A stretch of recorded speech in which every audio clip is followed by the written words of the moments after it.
Mhm. Uh, I greet you in the name of our Lord Jesus Christ to the Global Family Network Conference, and I come to you from Community Development Microcredit Finance Company. I'm by names of ATUHAIRE Francis, Managing Director of the said company. Today I'm here to share with you a topic about financial literacy. You see, in this world we are living in a global family where sharing is very important, and at the same time we are living in money economy to an extent that everything that man requires, it is too difficult to separate that from money. Therefore, one to have some skills of financial literacy, it is very important. What is financial literacy then? This one would involve the possession of the set of skills and knowledge that allows an individual to make informed decisions with all their financial resources. I very much understand that all human beings, apart from children and those who are not working, that all of us, we have financial resources. It might be a salary, it might be an asset. Therefore, those resources, for better management, it would require one to understand the financial concepts which allows people to navigate in the financial systems. Financial systems in this case would be loan companies, banks, insurances, and all. And that is where majorly we spend most of our times, and that is the society we live in. People with appropriate financial literacy training make better financial decisions and manage money better than those without such a trainings. And that is where the problem is. You find in most cases, because people lack training skills, they live a hopeless situation and they don't attain the satisfaction of what they toiled for. Therefore, financial literacy is the confident understanding of the concepts including saving, investing, and debt that leads to an overall sense of financial well-being and self-trust. So we are having quite a number of sub-concepts here. When we talk about savings, then we talk about investment, then we talk about debt, and also we talk about self-trust. So you find that the life of an individual rotates about those things. However, quite a number of times in life, many of us, we tend to operate off to some of these concepts, most especially the saving part. You find that somebody earns whatever little, whatever much, but does not save. And you find the expenditure almost takes part of a higher percentage of what this person is earning. So this calls for understanding a total understanding of what financial literacy is all about and its importance. Financial literacy, therefore, it would include paying off debts. But how can you pay debts when you don't operate a budget? That one we will look at it later. Creating a budget. So it also involves creating the budget. If you are a financially literate person, Therefore, you must be in a position of creating or operating a budget. And this budget must be a monthly one. Some people operate budgets, but these budgets they operate, they are not on record. They are not recorded. Somebody you cannot make a track record of his expenditure of past 3 years ago. In sum, financial literacy has a material impact on families as they try to balance their budget, buy a home, fund their children's education, or ensure an income for a retirement. And you cannot attain this unless you have reached to a level of operating a budget.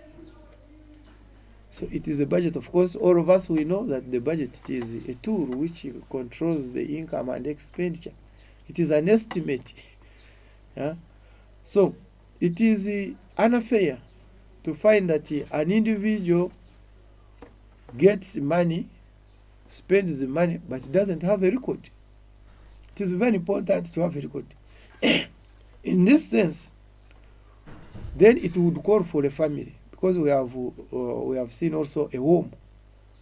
For instance, if a wife is earning, let's say in Ugandan currency, if your wife is earning 500,000 shillings per month, shillings, then a man is earning, let's say, 1 million shilling, 1 million.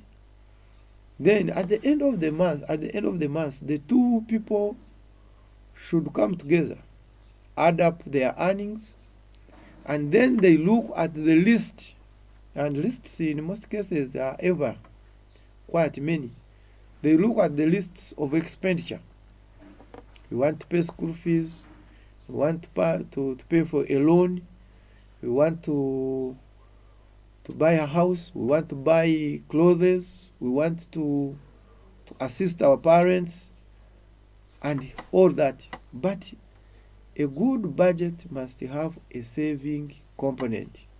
Therefore, in this budget, there should be having some money reserved for savings. And what we ideally need to look at in this concept, that it is the savings, the what we call investment, it is as a result of the savings. Now, once you don't save, that means that you will never invest in life. Once you don't save, that means that you will never invest in life, because investment is as a result of the savings which one has accumulated over a time. So you can invest in tangible, in long term, like buying shares, buying land, and other related activities. Or you can save for the purpose of doing business. Then, of course, you can also save for secure for children's education in the form of insurance. You can buy education insurance policy, or you can carry out savings in that form for the purpose of retirement. You can deal with insurance companies which can also do that. So what I have shared with you here, it all entails in the importance of financial literacy. You cannot do all those unless you are financially literate person. You must be knowing about the systems that are taking place, financial systems that are taking place within your community. We will have to look at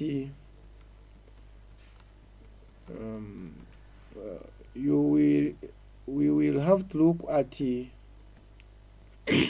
examples of financial literacy. But before going to that, I beg that we look at the components of financial literacy. One component of financial literacy is an update budget. As earlier talked about, some tend to look at the word budget. Budget. A long time ago, there used to be some books called budget as a tantamount to the word diet. Budget may not specifically mean that we are looking at what we are budgeting to eat. No. It may be specifically mean at also issues related to savings and investment. So in this concept, we look at spending the budget as a spending plan, other than then we forego the element of saving. That is not a good budget. Where there is saving, there must be, where there is spending, before spending there must be saving. So the component of one component, it is an update budget, of which we should emphasize saving component and spending. Of course, you know, we have to spend from that which we have saved. Then another component is dedicated savings. Of course, above we were emphasizing the element of spending specifically. But now, this component of saving, it is very important. Saving to spend, you know. But it matters where you are spending your money too. There are some people who save and spend their money in non-productive components of development. Non-productive components of development are very good. They are very good, and they are needed in the society, but they don't bring money. And that is where we put most of our funds. The examples of non-productive components of development are paying school fees. That is an investment, but it is a long-term investment, and it is very important. So somebody can't say that, you know, I am carrying out an investment by paying school fees for somebody. It is a very long-term investment. Very good, fine. Another one, the money you pay to your friend for wedding. It is very good to support a friend for wedding, but it does not make some returns back. And that is where mostly we invest quite a lot of our money. You find so many people interested in funding people's weddings. Fine, it is good, but it is not an investment. However, it is an investment because social capital, it is also investment. Somebody can help you, but it is not something you can rely on. Another thing is burying your father or your mother or your relative in an expensive coffin. It is very good, and it will make some good news around the community. They will make some good news that you are very rich and what, but it does not bring money. So those are non-productive components of development. There are so many, and you can even be knowing them. And that is where we tend to put a large sum of our money, a large sum of our interest on a daily income. So this, in the long run, it affects the other component which we are talking about, spending, saving to spend. We must at all means not to save, to spend to non-productive components of development. They are very good, but we must work out to delete them, to minimize them, and work out on those things.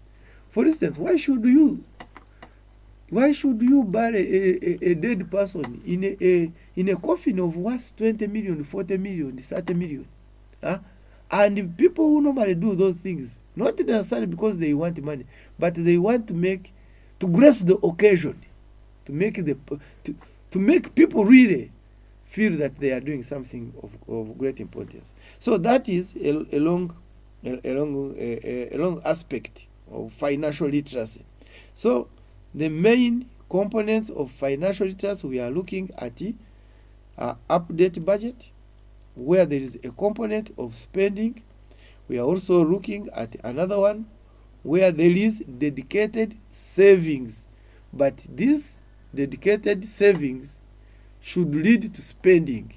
Therefore, when we are spending, we must spend to the things which make sense in our lives. Setting aside a portion of your income in a saving account is one of the most basic ways to boost your financial reserves. An example of financial literacy, in this case, a financially literate person knows that if they take home 500,000 shillings, Ugandan money, in a month, in a pay, she can't spend more than 500,000 shillings each month without going into a debt. Someone with a higher level of financial literacy may know that they should save some of 500,000 shillings for the future. So that is what I earlier shared with you. My take here is that when a budget is in operation, it must have a saving component, because tomorrow your neighbor may wish to sell you part of his land. If you never saved, where are you going to get the money? So if you are financially literate, when you start earning, you must also start planning to spend. Skills needed for financial literacy. These skills include the ability to effectively locate, evaluate, and use information, resources, and services to make informed decisions about financial obligations, budgeting, credit, debit, and planning for the future. Those are the only skills. But I want to look at some of these ones. Locate. When you are investing, or when you want to save with who? There are some people who are saving their money under their mattresses, and they have also their disadvantages along the way. But you know, nowadays we are the world has shifted from that. There are others who are putting their savings in the pockets of their friends. So locate, where are you putting your savings after earning them? Then you evaluate. Are you trying to examine who and where? Then gathering information. Do you know whom you are saving with? There are so many people in the society where I am working who are saving in small boxes. About 20 people, they gather every week. They bring either their little money and save in small box. And some information is also have gone around saying that a certain shrewd person takes over the whole box and runs away. And you find 20 or so people are crying. Our savings were taken by somebody, our member. That is not good. Gathering information, appropriate information with what you are doing, it is very important. If you are dealing with the bank, is the bank registered? It is not a matter of entering into a banking hall and finally you put your trust with those people. Then about resources. Yes, resources are there. Once you have saved your money, fine. What kind of resources are you acquiring? What kind of resources are you acquiring and how profitable are they? Do you examine? Do you evaluate these resources which you are going to, such that you don't incur a loss? Then services to make. Then be informed about the services also you are to give when you are investing. Because investment, it may not necessarily be purchasing land. It may not necessarily be some people even invest in education. They build schools and all that. So you need to know when you are going to invest one in a school. Is it highly populated, the community? What are my target clients? Then you evaluate all and get information. Because there are even some locations where people don't value education so much, the formal education so much. So if you bring your investment there, you may not get the customers or clients or students coming to your investment. Then budgeting. Of course, this budgeting, I had talked about it. It is an estimate. It is a tool which controls which has a component of revenues and expenditure. So once you have, they give you a financial. They give you you know your position once you are operating the budget, and you know what to buy it and what not to buy it. Of course, I will talk about it when I am finishing. Then credit.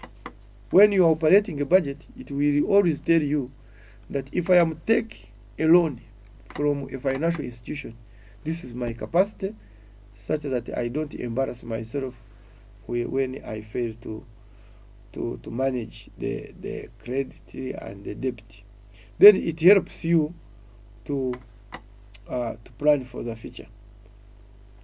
Then we want to look at the importance of financial literacy to the youth, because nowadays the youth, they are taking a large percentage in the whole world. So we want to see if a person is financially literate and is a youth, is it of great value? Yes, it is. All of us, we are living in money economy, as earlier told you, and everything we are doing in this world surrounds with money. You cannot live without money in this world. Even those ones who don't have money, who are not working, at least they are also surviving on donations. So then the youth also, they must be part of this concept, financial literacy, because they are the ones who are still able, who are involved in day-to-day working activities, and therefore they need to know how to manage their funds. This helps the youth understand the value of the money, and we are able to handle our finances in a better way. When the youth are financially literate, then they will come to know that actually money is number one